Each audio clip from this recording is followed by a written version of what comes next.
Igual nos lo censuran en el YouTube.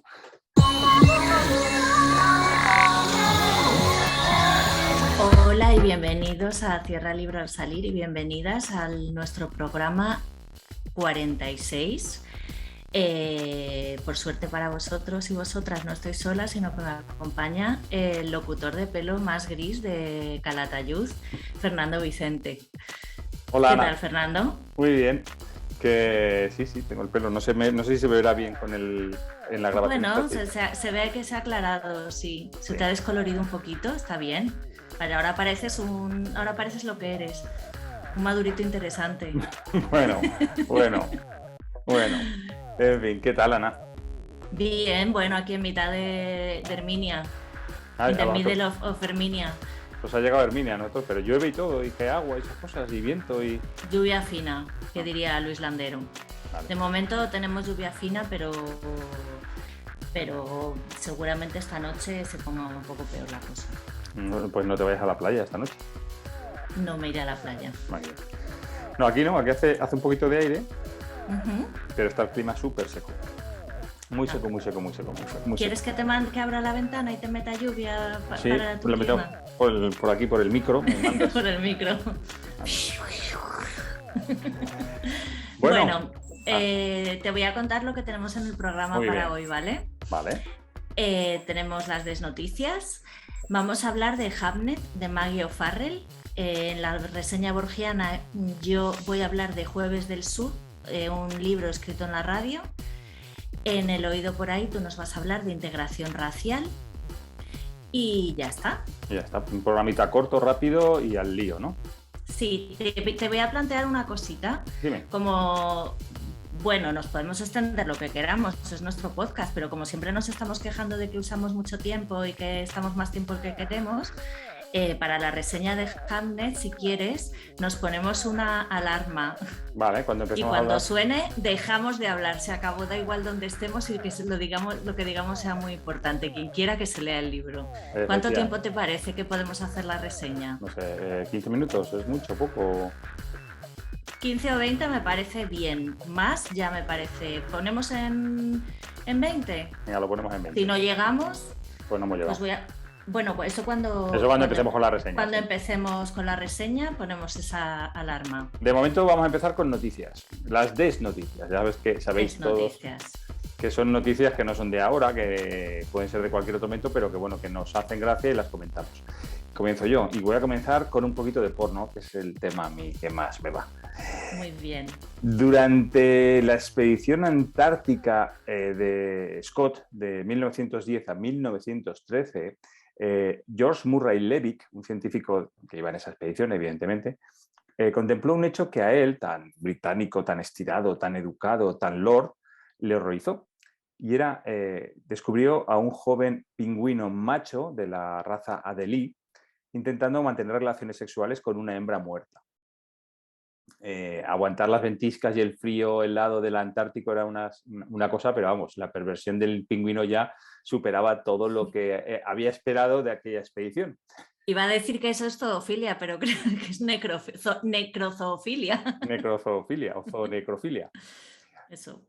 Sin embargo, lo peor todavía estaba por llegar, porque Levick siguió estudiando esta raza de pingüinos, a los Adelie, y observó, de hecho, estuvo todo el verano observando a esos pingüinos, con lo cual se ha convertido hasta el día de hoy en el único científico que ha estado todo un ciclo reproductivo observando a los pingüinos, ¿no? Bueno, durante ese tiempo fue testigo de que los machos, aparte de sus relaciones sexuales normales con hembras, tenían relaciones sexuales con otros machos y también con hembras muertas, incluso muertas del año anterior. Claro, estamos hablando de que en el Antártico supongo que los cadáveres se conservan bastante bien, ¿no? Y también vio cómo atacaban los pingüinos machos Adelie, atacaban sexualmente a mujeres y a polluelos y a veces hasta los llegaban a matar. ¿A mujeres o a perdón, hembras? a pingüinas. Es para no ir a la Antártida. A pingüinas. Levick culpó de esta depravación y esto son comillas, a los hooligan, a los machos hooligan, los llamaba machos hooligan, ¿no? Como los del fútbol. Y estaba tan horrorizado con todo lo que había encontrado allí que decidió tomar todos los apuntes sobre sus observaciones en griego, los escribió en griego para que solo caballeros muy educados de alta educación universitaria llegaran a entender lo que estaba describiendo. De vuelta a Gran Bretaña, cuando acaba la expedición, escribe un artículo acerca de estos pingüinos, pero omite toda la parte de la depravación sexual que llamaba él, ¿no? Y eso lo hizo aparte en un pequeño documento separado que llamó Los hábitos sexuales de los pingüinos Adelie, que se distribuyeron en privado entre un puñado de expertos. Es decir, el artículo principal sobre los pingüinos pues, lo publicaría en una revista o en los anales de la expedición, pero la parte del sexual lo hizo en un documento separado que se distribuyó, hizo muy pocas copias y se distribuyó solamente a determinados expertos. La obra fue tan escandalosa que National Geographic, que me parece que era quien patrocinaba la expedición, decidió no incluirla en los informes oficiales de la expedición y nadie volvió a estudiar los hábitos sexuales de estos pingüinos, claro, porque nadie los conocía estos matices, porque no se distribuyó esa información, nadie lo volvió a estudiar hasta casi 70 años después. Todas las copias de este documento, del que hablaba de los hábitos sexuales del pingüino, fueron destruidos, excepto una que se salvó por casualidad y apareció pues, hace unos años junto al resto de material de la expedición.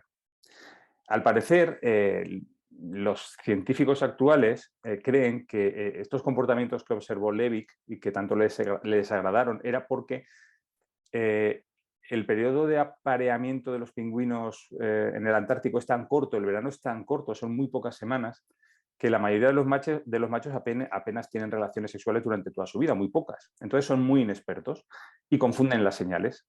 Entonces, un pingüino muerto acostado con los ojos medio abiertos es muy similar en apariencia a una hembra viva receptiva. Entonces confunden a los muertos o a las muertas con las vivas. Había otra causa, y esto es muy curioso, había otra causa. Ya me parece triste que las hembras vivas receptivas parezcan muertas, ¿eh? Yo no sé cómo sería eso para la ley del solo sí es sí. Sí, estarían... El consentimiento lo veo un poco viciado. Sí, el pingüino le diría, estás aquí fría, como siempre, y no habría así. Otra causa, o una de las causas por las cuales estaba tan incómodo este científico al realizar todas sus observaciones, es la siguiente, es muy curiosa. Los pingüinos se consideran que es la ave más antropomórfica. De hecho, pues, anda sobre dos patas de manera vertical, como nosotros. Parece que llevan un frac o un smoking, ¿no? Parecen casi... Bueno, y de hecho los típicos dibujos parecen camareros, que es el típico dibujo, el típico personaje que se le pone en los dibujos animados siempre a los pingüinos, ¿no? Entonces, claro, él estaba observando comportamientos homosexuales en unos pájaros que parecían seres humanos y realmente en el barco lo que iba era un grupo de hombres en circunstancias muy difíciles y solo había hombres en el barco. Entonces estaba como un poco incómodo. Yo imagino que estaría pensando, a ver si a alguien se le ocurre valorar la posibilidad de agredir sexualmente al científico. A un hombre, no solo a una mujer, sino a un hombre. A un hombre. Y eso es lo que resultaba muy incómodo. Luego resulta también que cuando... ¿Fue atacado o no? Pues no fue atacado, pero yo creo porque la estaban pasando tan mal que nadie tenía fuerzas para eso. De hecho, estuvieron allí todo un verano, bueno, un año entero observando las aves y lo que sea. Entonces el barco que los tenía que recoger al final de ese verano hubo un deshielo, entonces se cruzaron icebergs o lo que fuera en medio y no pudo llegar a recogerlos y tuvieron que esperar un año entero, o sea, pasar el otoño, la primavera y el invierno, el otoño, invierno y la primavera allí esperando en una cueva de hielo, sin comida, sin agua, una docena de hombres esperando a que pudiera volver otro barco al año siguiente, sobreviviendo a base de grasa de foca, comida de foca, y sin embargo sobrevivieron un año. No creo que tuvieran fuerzas para intentar imitar a los... o para confundir las señales y tener relaciones sexuales con alguno de los compañeros muertos. Ay, Dios. Menos mal que no nos vas a hablar el Viven, pero el Viven sexual. Lo hacen películas sobre pingüinos sexuales. Pues yo estuve una vez en el Oceanario de Lisboa y las nutrias también eran bastante sexuales, ¿eh? De hecho, bueno, Fernando, este es el momento para que brindemos por nuestros 46, episodio 46 y 10 años juntos. A ver, y acércala al medio. Pink. A lo mejor luego el programa nos pone en el otro lado y estábamos desbrindando. 10 años juntos ya, madre mía. Media 10 vida. años juntos, sí. Bueno, media vida. Una quinta parte de la vida. Bueno, que en el oceanario salieron las nutrias y estaba todo lleno de padres, madres, niños, niñas y adultos y de todo, ¿no? Y hicieron un espectáculo sexual que yo decía, no me puedo creer ¿sabes? Que las familias no se estén llevando a los niños y niñas de aquí porque, o sea, hicieron todo tipo de cosas. Además eran 3 nutrias y no sé, no recuerdo ya cuáles eran machos, hembras y todo eso, pero fue una exhibición sexual, no fue una exhibición de nadar y de qué bonitas las nutrias y no sé qué, y te estaba todo el mundo callado, flipando en colores, ¿sabes? Y al final aplaudieron todos. No sé, yo aplaudí y a mí se me quedó como grabada la imagen así, porque no sé, era bonito, ¿sabes? Es algo además que no estás acostumbrado a observar, la sexualidad de los animales, ¿no? O sea, Sí que a veces hay gatos o perros los perros y los gatos es lo que más, y el resto es muy difícil. por eso, pues ver unas nutrias ahí haciendo un trío, la verdad es que fue una experiencia fantástica. Bueno. A ver, cuéntame. Sí, yo te voy a contar una cosa que no sé si es triste, alegre, no voy a categorizarla. Te voy a hablar de las 7 palabras que bastan para categorizar a las personas, ¿no? Como hay una enorme cantidad de información a nuestro alrededor y es imposible que la procesemos toda, pues nos dejamos llevar por prejuicios o por estereotipos y tendemos a quedarnos atrapados por la primera impresión que nos producen las cosas o las personas. Así, al clasificar la clase social, la etnia, la edad o el género, hace falta muy poco, apenas con 7 palabras, como sugiere un estudio que se hizo en el año 2019. En uno de los 5 experimentos realizados se pidió a un grupo de 27 personas que pronunciaran 7 palabras elegidas al azar. Y a otros voluntarios se les pidió que las escucharan y que clasificaran a los hablantes según esas 4 categorías, obteniendo las siguientes tasas de acierto. 55,5% para la clase social, 64,1% para la etnia, 66,3% para la edad y 92,4% para el género, por ciento. Además, los voluntarios con educación universitaria identificaron correctamente a casi el total de personas en el grupo experimental con estudios universitarios. La conclusión de este estudio es que es inevitable prejuzgar y también confundirnos, pero que podemos intentar ser flexibles y adaptar nuestra opinión a la nueva información que obtengamos de la otra persona. A mí me sorprende que, a ver, no sé cómo se hizo el estudio, no sé cómo sería, que decir, no sé si escucharían la voz, entiendo que no, que solo leyeron las palabras, no lo sé, pero que se acierte la etnia. Bueno, la etnia y el género es que lo aciertan casi al 100%. Y la etnia me sorprende. Lo que pasa es que, o sea, lo que me falta de un poco de la desnoticia es cómo saber qué palabras se utilizaron, ¿no? Para escribir todo esto, porque si a lo mejor, si podían decir asiático, pues ya a lo mejor no acertaban tanto la etnia, pero, o sea, ¿qué palabras se podían utilizar? Podía decir, por ejemplo, varón caucásico, pelo gris o encanecido. Me Alto, estás describiendo. universitario, no sé cuántas llevo. 4. Fíjate, todavía te puedo seguir definiendo. No, pero yo creo que no era así, ¿eh? Yo creo que no No, se refería a que te describieras. Yo creo que se refería a que tú eliges 4. A ver, dime palabras al azar. mermelada, limón, micrófono, libro, serpiente, teléfono, Mi casa. valleta. Vale, Valleta, ¿ves? Pues ya eres mujer. No, que te quiero decir que yo creo que lo hacen así. Ah, que eran que decían 7 palabras Sí, cualquiera. sí, 7 palabras al azar. No 7 palabras descriptivas de cómo eras tú, sino 7 Ah, palabras, o sea, escuchando. El tema es que yo no sé si escuchaban las palabras. Porque claro, si yo escucho las palabras, evidentemente escucho tu voz, sé que eres mujer, voy a acertar al 99%, ¿vale? Pero si no las escuchas solamente con la elección de palabras, como, o sea, decían, ha acertado la etnia. Hombre, la etnia me imagino que es de una manera un poco amplia, ¿no? O sea, Claro. europeo Y o por blanco, lo... negro y oriental y ya está. Es que no hay Sí, mucho más, ¿eh? sí. Pero a mí me sorprendió mucho este estudio. Porque fíjate que, sin embargo, a mí lo que me choca es que, por ejemplo, la clase social la detectan mucho menos que, pues eso, el género, por ejemplo. La clase ya la detectan antes. No, No, el género menos. es lo primero que No, ya... pero sí, pero el género aciertan casi siempre y la clase social solo aciertan la mitad de las veces.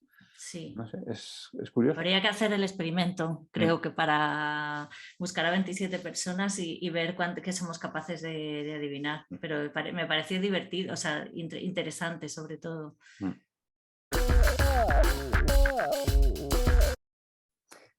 Que Muy seguimos, bien. seguimos. Ahora sí que tienes que poner el reloj. Ahora sí que tengo que poner el reloj porque vamos a hablar de Hamnet. A ver si suena porque lo tengo... Bueno, voy a hacer una cosa que es ponerlo en modo avión y así puedo poner el sonido. Entonces pongo la cuenta atrás en 20 minutos. Venga, vamos a darle. Vale. ¿Te parece que empiece con una breve, así que comente sobre Mario Farrell, ¿no? Venga, sí, una Sí. biografía. Nació en Coleraine 27 en el 72. Es una novelista británica viva de Irlanda del Norte. Su primera novela, After You'd Gone, aclamada internacionalmente, gana el premio Betsy Tracks. Esto lo estoy leyendo de Wikipedia. Y la siguiente, The Hand That First Held Mine, obtuvo el premio Costa Nobel en 2010. Desde entonces ha sido finalista de este mismo galardón, con Instrucciones para una ola de calor en 2014 y This Must Be the Place en 2017. Ha aparecido en las publicaciones Waterstone, su libro de memorias I Am, I Am, I Am, 17 Brushes with Death, llegó a lo más alto en la lista, joder, que más leo, de superventas de Sunday Times. En 2020 con Hamnet ganó el Women's Prize Fiction y el premio del Círculo Nacional del Crítico de Libros. Bueno, no voy a leer mucho más. Las novelas, todas esas, muchas de ellas por lo menos están traducidas al español. Se pueden leer y la verdad que recomiendo la lectura de esta autora. Y Hamnet. Que ha sido quizá el pelotazo, ¿no? Aunque ha ganado, por lo que estamos viendo, ha ganado varios premios. Hamnet realmente ha sido el pelotazo de esta señora, de Mario Farrell. Sí. Fernando, ¿de qué va Hamnet? Vale, pues Hamnet va de hijos únicos. Estoy en plan dictatorial. Iba a decir, ¿va de hijos únicos? No, no va de hijos únicos, pero casi. Hamnet es que, bueno, sabéis que aquí hacemos siempre spoilers, o sea que si queréis que nos contemos de qué va, pues la vais a liar.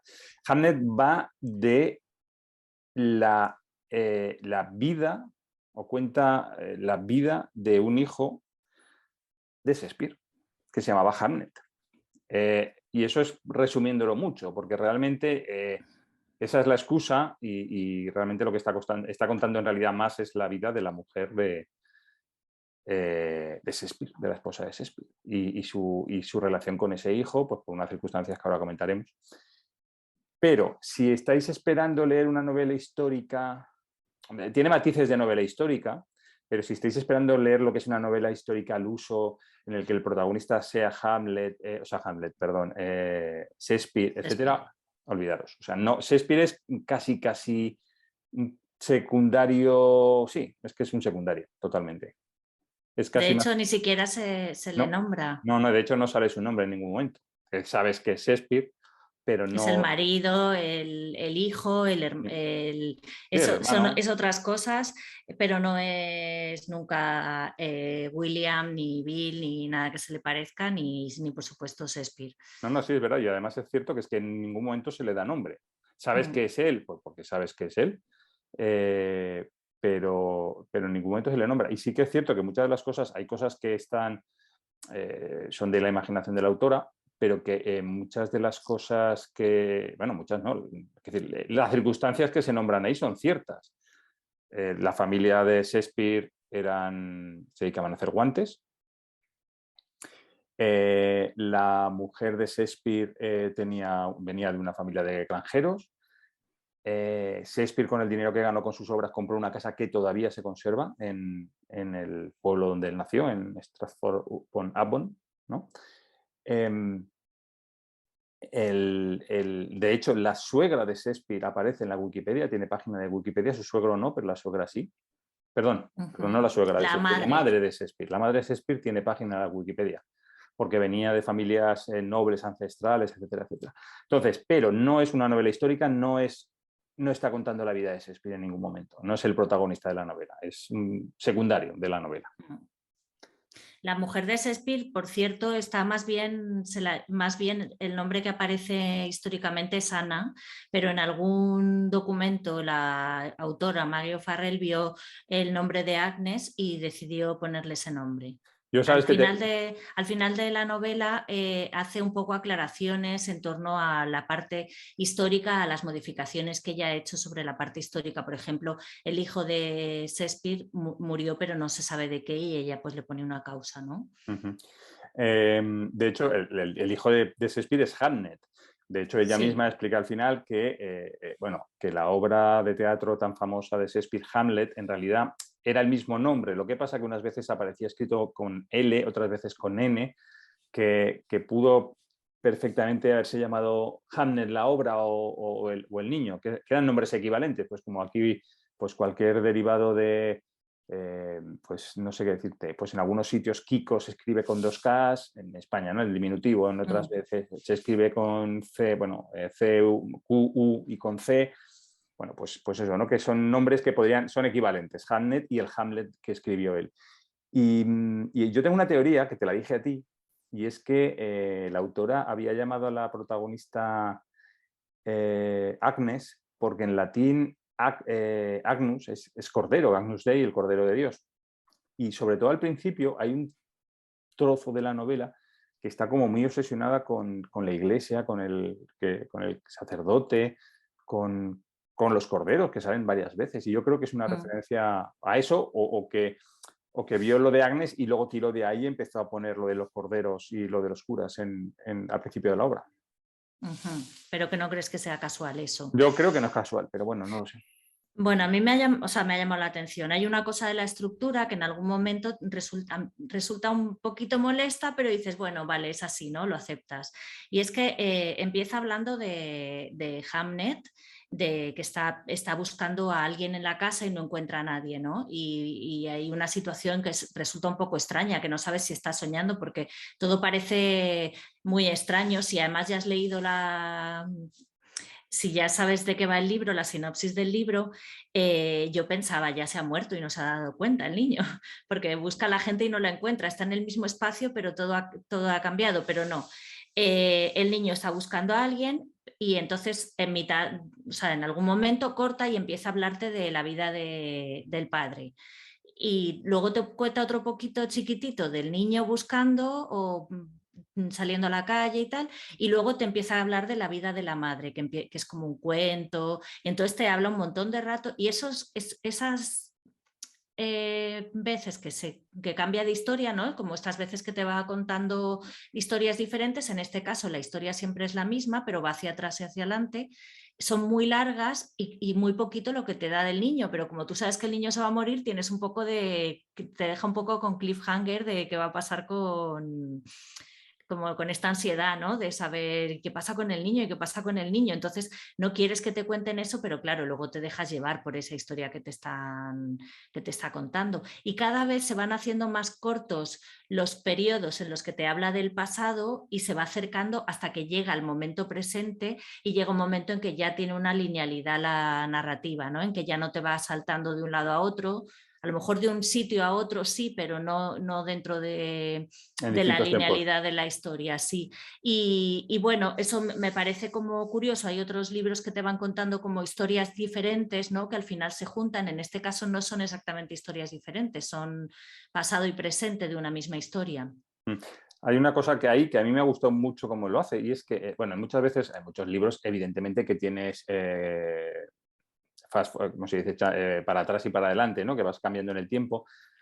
que cada vez que cambian de tiempo a lo mejor hacen un inicio de párrafo separado, ¿no? Con una separación, con un salto de párrafo, o dejan muy claro, te ponen la fecha, o no, aquí no. O sea, no en la misma línea, ¿no? Pero en el siguiente párrafo, sin que haya ningún aviso, de repente hemos saltado a otro tiempo. Estamos en el pasado o estamos en el presente de la novela y, y no te lo dice. Y simplemente al empezar a leer dice, vale, para que ahora ya estamos en este presente de la novela porque ha nombrado a los hijos o porque ha nombrado que ella, claro, ella, digamos, el pasado es antes de casarse con Shakespeare.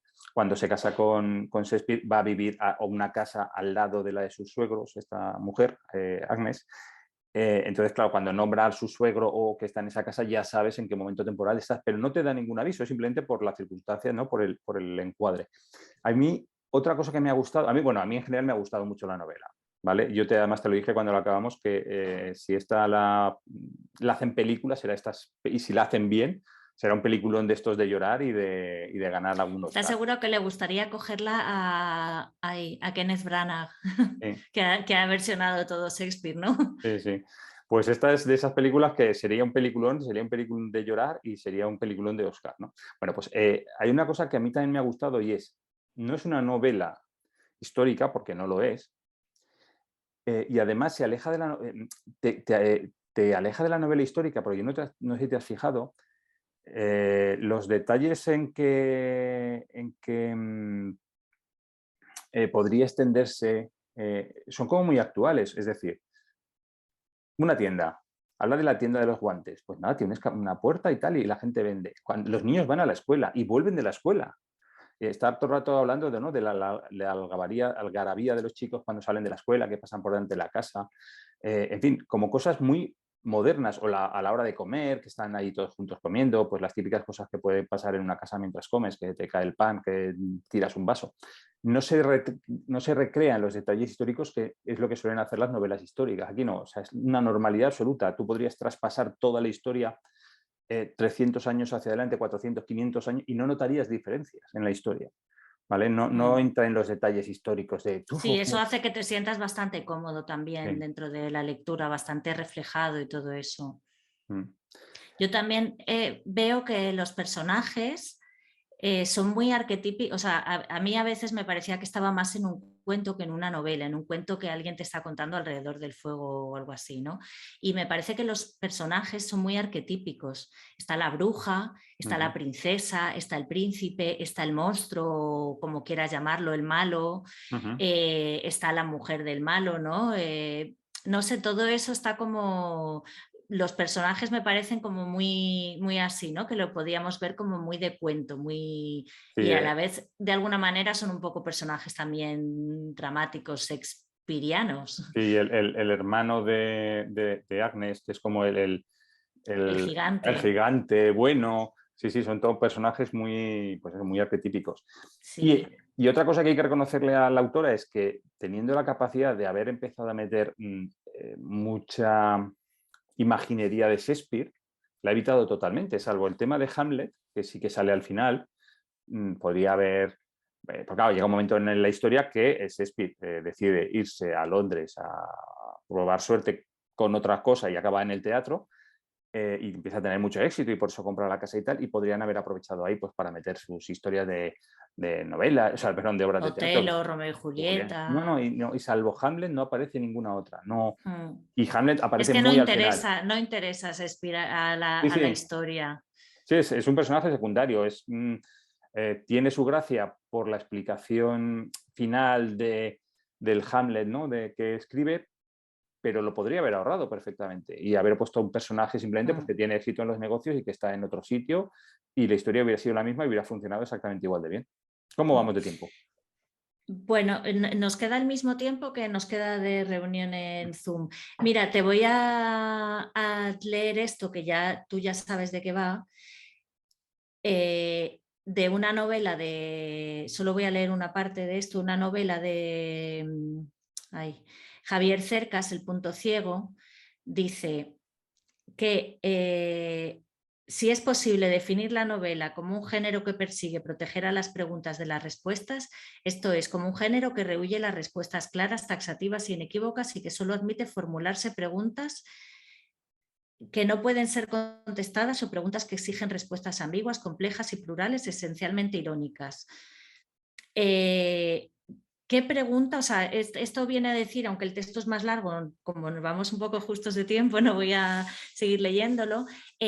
Una novela, dice Javier Cercas, debe plantear una pregunta y no responderla, sino dejar que quede la respuesta en el aire. ¿Cuál crees tú que es la pregunta? Si esto se cumpliera en esta novela, que a mí me parece que podría cumplirse, porque cada persona puede elegir su pregunta, ¿cuál crees tú que es la pregunta que formula Hamlet? Oh. Me contesta tú primero, así me lo pienso. Vale, yo contesto que es posible superar la muerte, es posible o de qué manera, no sé muy bien cuál de las dos preguntas, superar la muerte de un hijo o de una hija, pero en este caso es un hijo. Mm. Sí, probablemente la novela vaya a eso. Yo también me había planteado si es posible engañar 2 veces a la muerte. También. ¿Es Porque posible engañarla una sola? o engañarla sola o exactamente una sola o vas a poder engañarla más veces. Sí, esa sería otra buena pregunta.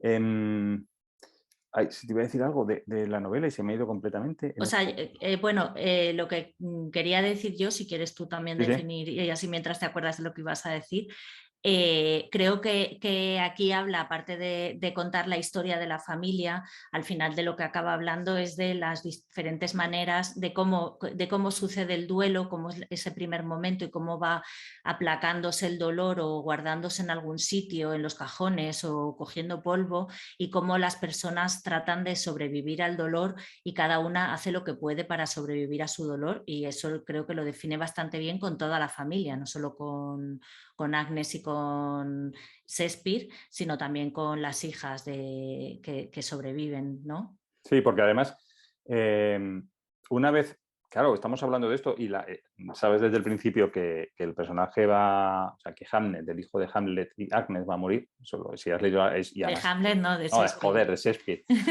va a morir. Pero una vez que ocurre muy al final de la novela, muy hacia el final, una vez que ocurre, cada personaje, como tú dices, tiene una reacción. La madre tiene una reacción de una determinada manera.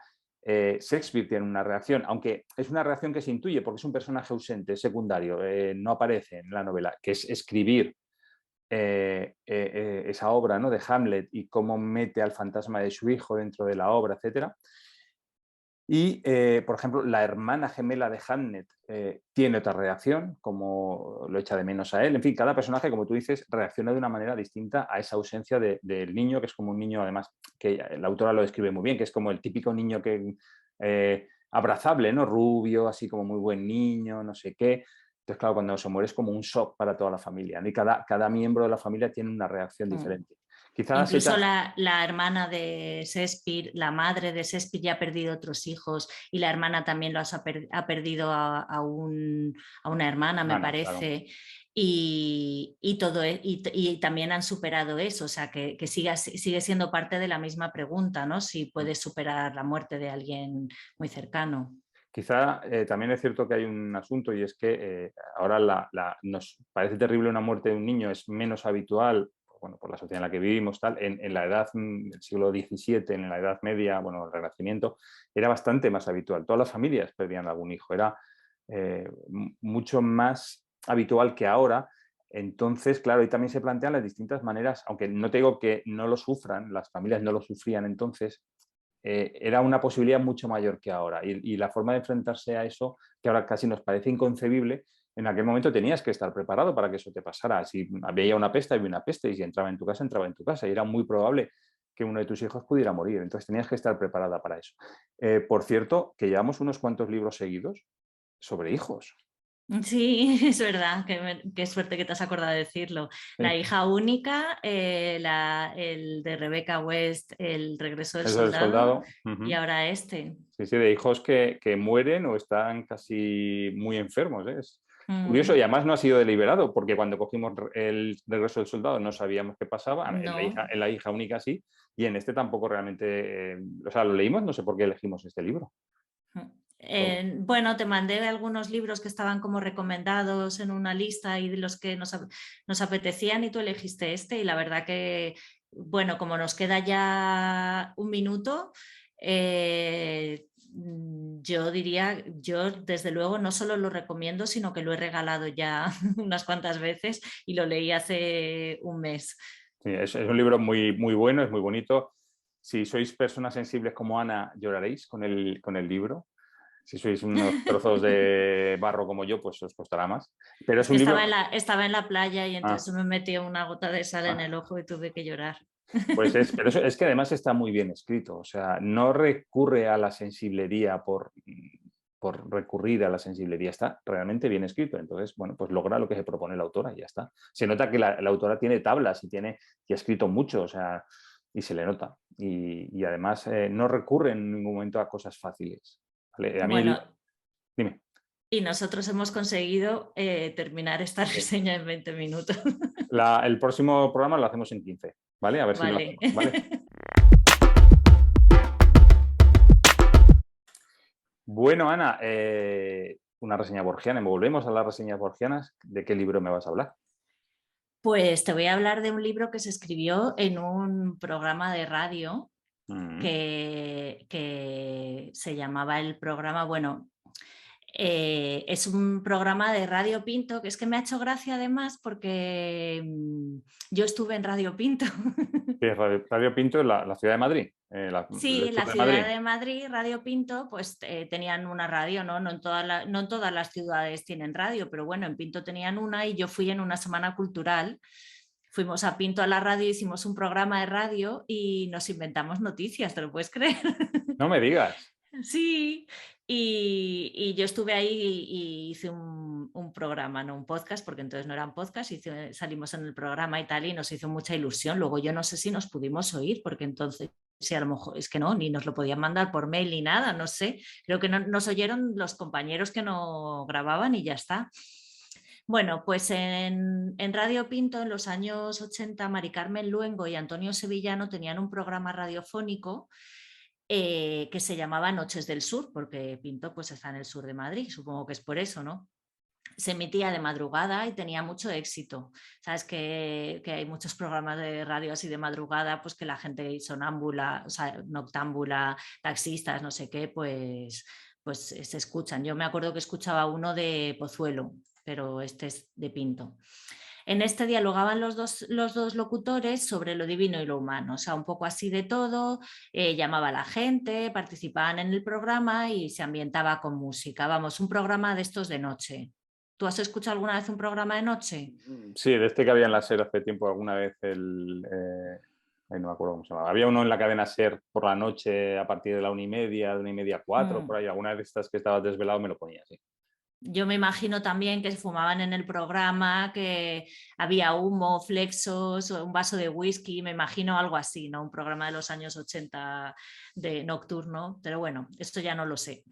Bueno, pues en uno de estos de los programas llevaron a un invitado y empezó a contar una anécdota y no sabía el final de la anécdota este invitado, que por cierto no sé quién era el invitado, pero bueno. Y los oyentes empezaron a llamar y decían lo que podía haber ocurrido, que eso es como esta cosa de que no podemos quedarnos con dudas. Cuando no sabemos algo lo tenemos que integrar como sea. Pues la gente empezó a llamar y a decir lo que podía haber pasado.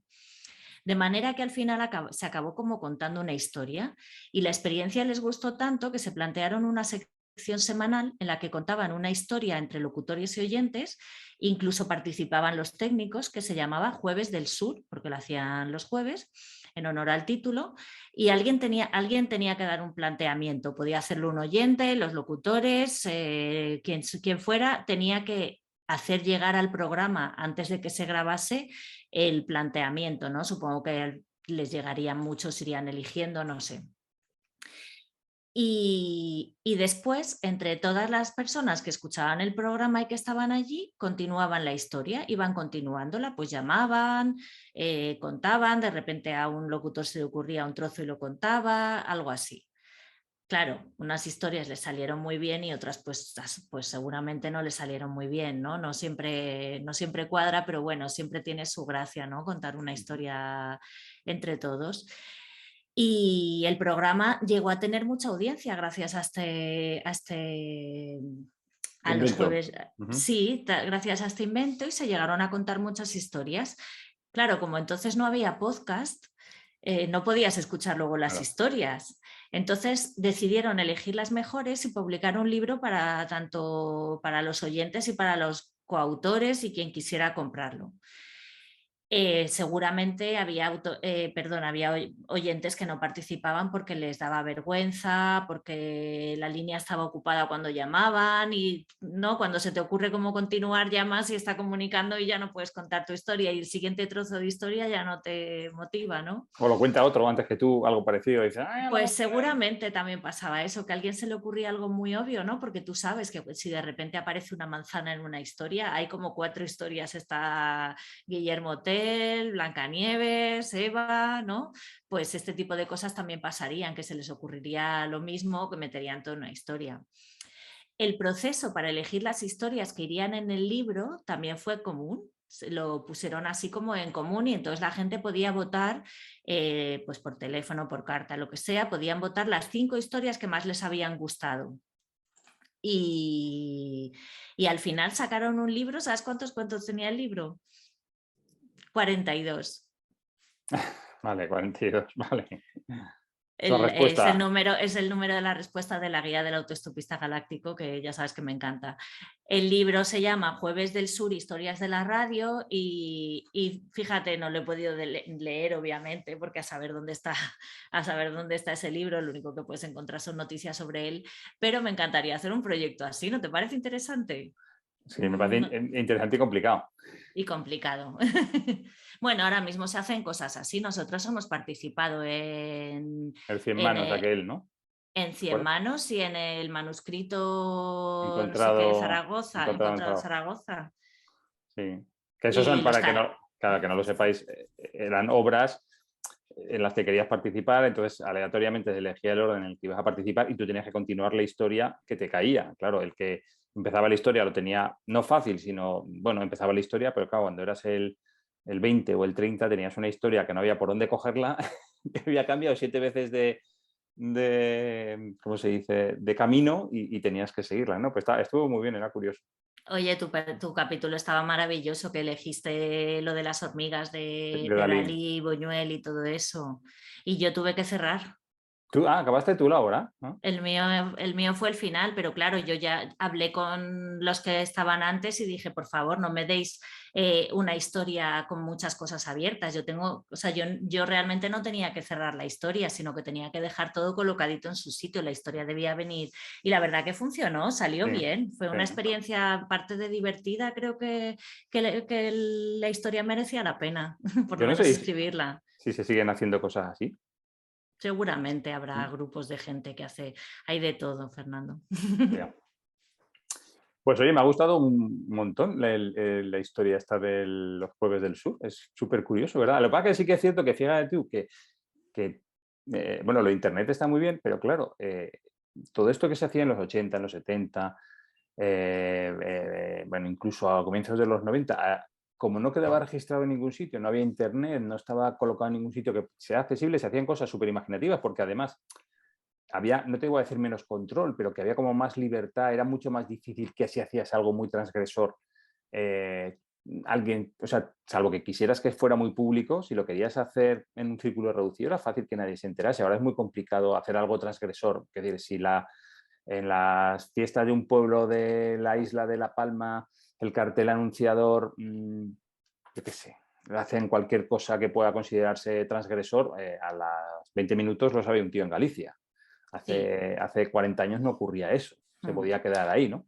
De todas maneras, sí que ha habido, o sea, sí que hay programas porque, por ejemplo, el que te decía el otro día que te hablaba del de La Rosa de los Vientos, el de La Rosa de los Vientos, yo lo tenía grabado, o Sí, sea, pero no claro, grabado, sino que el propio programa, pero claro, ese porque era un programa sí, pero estamos hablando de tal, una, pero Radio Pinto, ya te digo yo que no claro, guardaba las grabaciones de sus programas. claro, porque estamos hablando de una emisora, claro, una gran cadena española que tenían guardado todo lo que emitían lo tenían guardado. Entonces, si luego lo han querido digitalizar y colgar, pues lo tienen.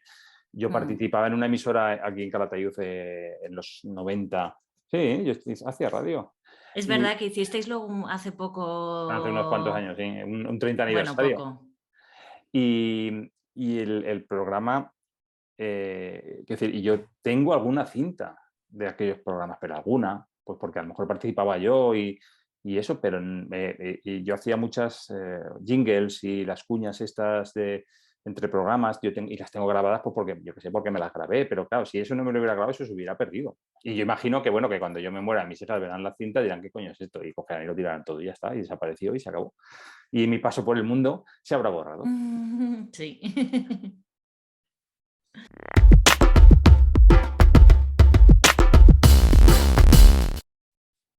Bueno, Fernando, ¿y qué has oído por ahí?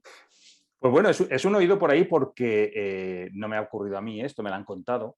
Me lo ha contado un compañero de trabajo, tengo un compañero de trabajo muy jovencito ahora, pues, recién salido de la universidad, y que durante un año estuvo haciendo un Erasmus en Irlanda, me parece. Sí, en Irlanda. Entonces este chico es alto, le gustaba el baloncesto y se apuntó en la universidad, la que fue, que no sé qué universidad, la de Dublín, no sé qué universidad sería, se apuntó al equipo de baloncesto de la universidad. Entonces competían pues eso, con otras universidades y tal. Y entonces en su equipo, la mayoría de los jugadores, pero no todos, la mayoría de los jugadores, salvo dos, él y un irlandés, eran casi todos, eran de color, eran negros, más atléticos, más altos, mejores jugando al baloncesto, etc. Entonces este chico me contó que, bueno, pues después de un partido que habían perdido, estaban regresando en autobús habían jugado fuera de casa, les tocaba volver en autobús y estaban bastante enfadados. Entonces el capitán del equipo, que era el irlandés, dijo, a mí lo que me extraña es que en un equipo en el que todos somos negros menos yo, hayamos podido perder este partido. Y entonces mi compañero dijo, oye, no, perdona, que yo tampoco soy negro, que yo no soy negro, yo soy blanco. Y entonces el irlandés dijo, no, tú eres negro. Entonces, no, que yo no soy negro, coño. No, a ti en España seguro te dicen que eres negro. Bueno, mi compañero hay que decir que es moreno, pero es moreno como yo, que decir, es moreno y ya está. O sea, negro como tú, ¿no? Exactamente, negro como yo. Entonces el irlandés le decía, no, tú eres negro. A ti en España seguro que si le pregunto a alguien de qué color es, me va a decir que eres negro. Decía el otro, coño, que no soy negro, que yo soy blanco. No, decía, aquí somos, menos yo, somos todos negros. Entonces era por una conversación muy ridícula. El irlandés se veía el único blanco de todo el grupo siendo negro, porque él decía que todos menos yo somos negros. Eso te iba a decir, todos somos negros menos yo. O sea, ¿cómo puedes decir somos y luego decir menos yo? Sí, pues es que es súper curioso porque yo no sé la expresión en inglés cuál sería. We are all blacks but me.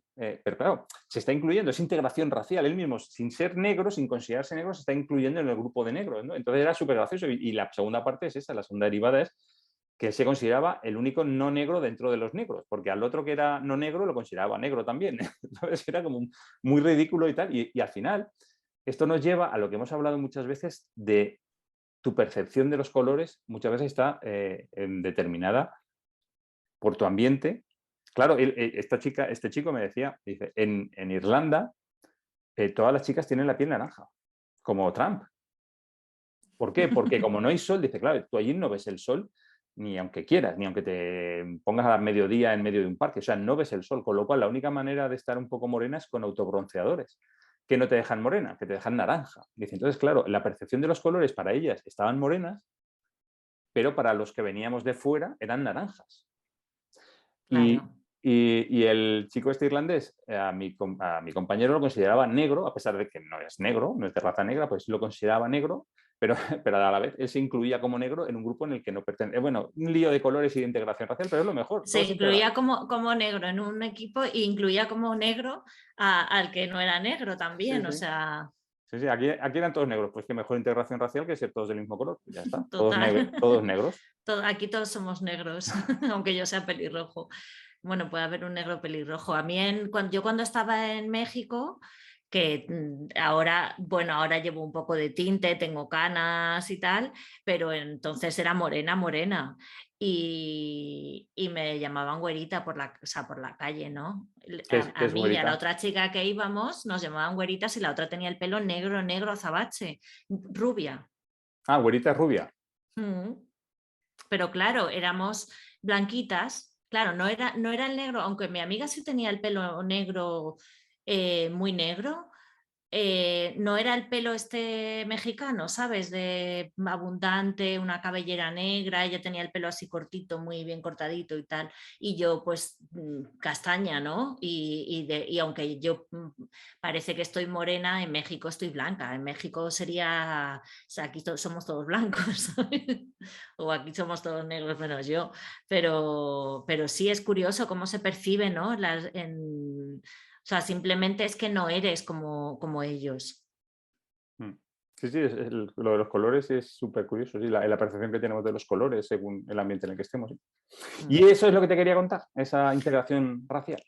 Muy bien, muy entretenido, digo, muy, muy divertido. Me voy a quedar con él, todos somos negros menos yo. Bueno, pues Fernando, ya nos toca despedirnos. Te voy a decir que tenemos una petición de que hagamos 2 podcasts al mes. Una de nuestras admiradoras, fans, oyentes, quiere que hagamos 2 podcasts al mes. Nosotros seguimos pensando, bueno, sobre todo tú, en nosotros menos yo. Nosotros menos yo pensamos Estamos pensando en nuevas secciones que ya pues cuando surjan pues ya las podréis escuchar. Y nada, queremos agradecer a Jara y Alejandra, a Jara por los dibujitos, a Alejandra por las reseñas piratas, que hace mucho que Alejandra no nos hace una reseña pirata, dile que ya toca. A Elvira Barrios por la traducción sincronizada, a Nuria Corral por el logo y a Charles Matusewski por la música, a los oyentes por oírnos, a los videntes por adivinarnos el futuro. Y a ti, Fernando, muchísimas gracias por estos 46 programas y estos 10 años. Sí, hostia, 10 años y 46 programas. No sé qué se me ha hecho más largo, los 10 años o los 46 programas. Oye. Este programa se te ha hecho muy largo. Eso. Que ha sido... ¡Uy, no tengo nada! Mierda. Espera, a ver qué sale al azar aquí. Bueno, que con... no queda más, solo nos queda una cosa por hacer, que es... no sé, ¿sabes? Coge. Voy a coger esta preciosidad de mi amiga Sara Fratini, ilustradora y escritora. Y... Espera un momentito, yo voy a coger esta preciosidad de Cerra Adrià. Muy bien. Con receta. Que cierra el libro de salida, ¿no? Cierra el libro de salida. Adiós. Chao. La semana que viene.